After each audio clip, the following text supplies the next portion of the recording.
this module, we'll talk about changing self-talk and meeting our inner child.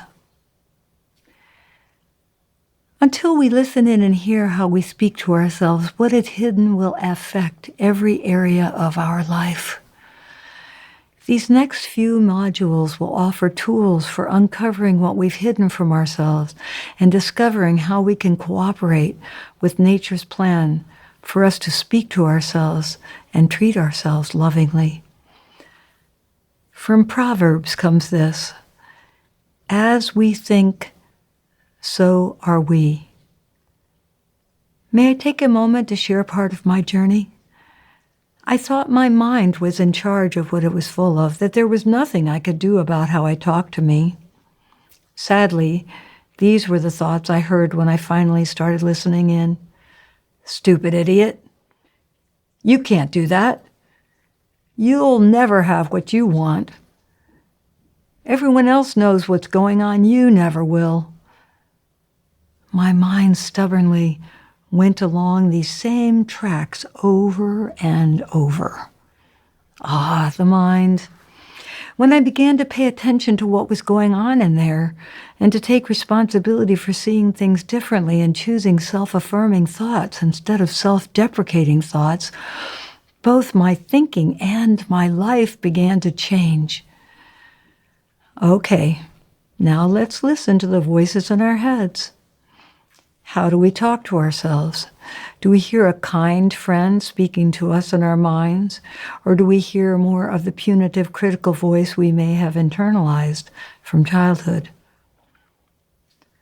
When I finally began to observe what was going on between my ears, I was amazed to find that I called myself stupid idiot all day long. The funny thing is that I didn't know I was doing it. When I listened to my inner dialogue, I discovered there was a harsh, punitive person living in my head who never gave me any peace. Until a friend suggested that I could change the way I talked to myself, I had no idea that was even possible. When I became aware how much I was hurting by how I harangued myself, I decided to change it. Mirabile dictu, which means wonderful to relate. Changing self-talk is actually easier than we might expect, even though it takes paying attention and quite some time. Here's the practice that for me changed everything. I'm sharing it in first person, and I hope it'll change your life as it did mine. The name of the practice: replacing self-deprecating talk with positive. First, I began to pay attention to the tapes playing in my mind. I listened in. It wasn't a very happy listening, but I listened. Second, I decided with all my heart to change the way I talked to myself.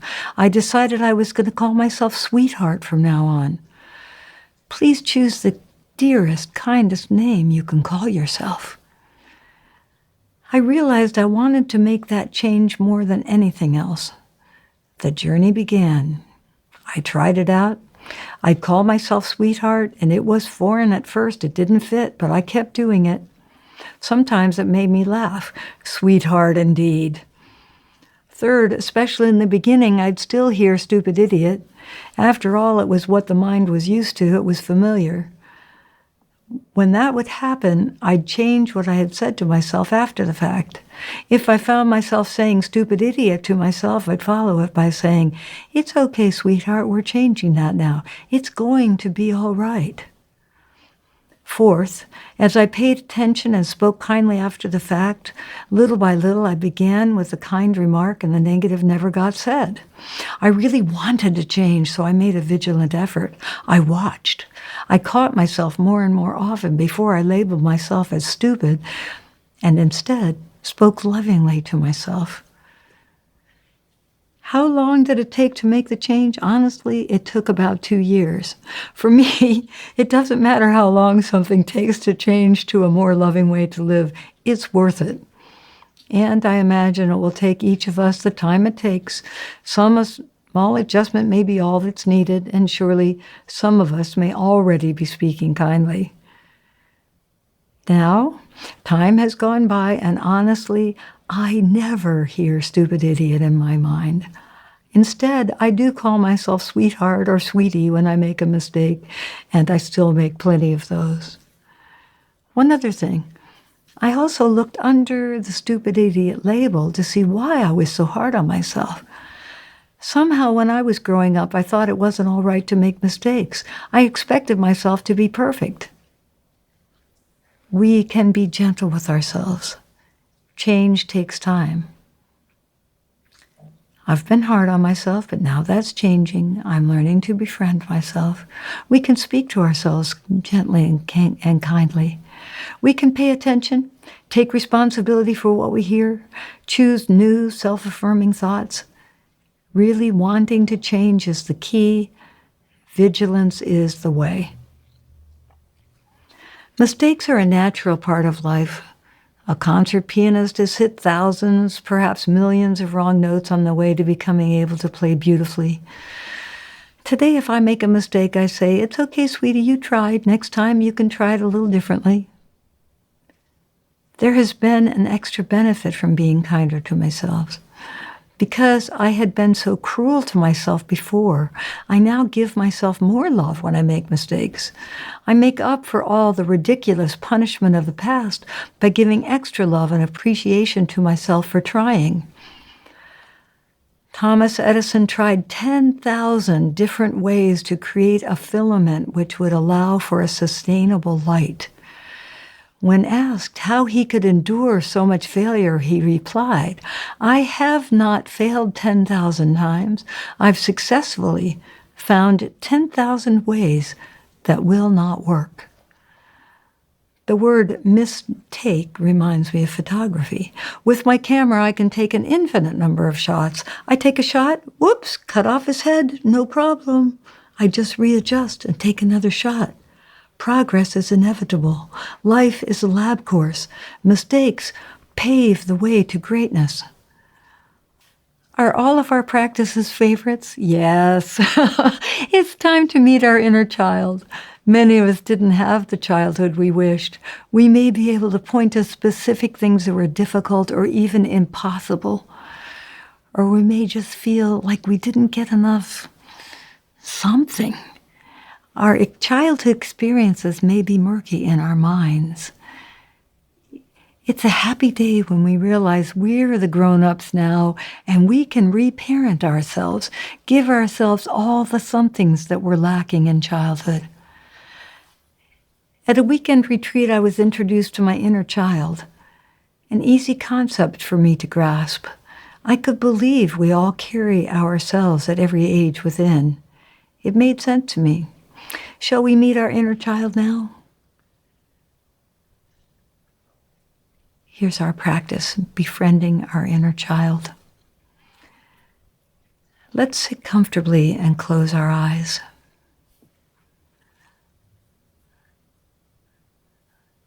Let's picture ourselves entering a clearly marked path into the woods. It is a lovely spring day and no one else is around. The forest floor is dappled with sunlight. Birdsong echoes through the trees. The forest is welcoming. We walk easily along the path without thinking of a destination. We see the sunlight increasing ahead of us and step into a glade. There is a small pond in the glade. Grasses and wildflowers grow down to the edge of the pond. By the pond sits a child. The moment we see the child, we know it is ourselves. We stand at the edge of the woods and observe the child. What is she or he doing? How old is this child? What feelings are coming from them? We watch for a while. Let's approach the child gently and slowly. We squat down by the child and say hello. We notice how the child responds to us. Let's be easy with ourselves. We are the parent of this child. We have everything we need within ourselves to be the parent we've always wanted. When we can, let's gather our child into our arms. Let's sit by the pond and hold the child in our lap. Let's have a conversation with our child. Let's listen to what they have to say. Let's comfort and encourage our child. It's okay, sweetie, I'm here. I know you're frightened. I'll stay here and take care of you. I'll see that you're safe. If we are willing to make some promises, let's be sure they are ones we will be able to keep. When we sense that we are both complete with the conversation, let's take our child by our hand, or if it's tiny, carry it and walk back along the path through the woods together. Knowing that from now on we will always be together, let's open our eyes. Who looks out of our eyes? We're not talking about being childish, petulant, self-centered, demanding, or afraid. As we come to honor all parts of ourselves, we may find ourselves becoming more and more childlike, innocent, confident, loving without expectations, playful, at peace. What can we promise our inner child? As we learn to honor all the parts of ourselves, we promise what is true, what we can promise. Perhaps all we can say honestly is that we will try. Little by little as we walk this path, knowing it is our responsibility to help the child feel safe and loved, we may find a sense of rightness, a sense of goodness permeating our lives. As the loving, nurturing parent, we are our child's champion. As the child within, we may take some time to feel safe and let ourselves relax fully. When our inner child feels safe, is nurtured, and allowed to express themselves freely and lovingly in our lives, that child becomes the peaceful one who lives within and comes out to play. In the next module, we will continue to walk the path to easing up, slowing down, and making peace with the past.